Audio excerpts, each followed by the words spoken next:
Welcome to the Genius Factory. Enjoy the video. You start by placing the dock near the TV and outlet. Why? Because stable power and a short HDMI run reduce signal issues. Once ready, fold down the dock cover, connect the official AC adapter into the dock's DC in port, then plug an HDMI cable into the dock and the TV. Make sure the TV is set to that HDMI input. Do this now so the hardware is fully ready for the next steps and you avoid swapping cables mid-process. You now slide the switch 2 into the dock, aligning the USB-C connector carefully to avoid damage. Once docked, power the console or press the home button. The TV should switch to the console's HDMI signal. If nothing appears, cycle the TV input and check cable seating.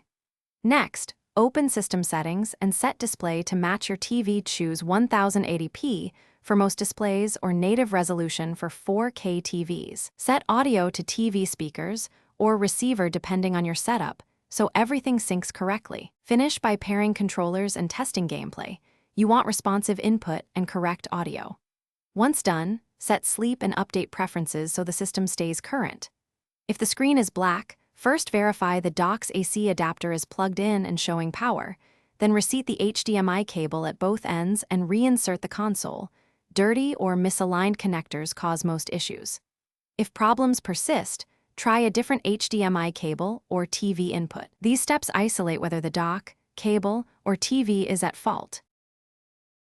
Thanks for watching. If you found this helpful, don't forget to like and subscribe.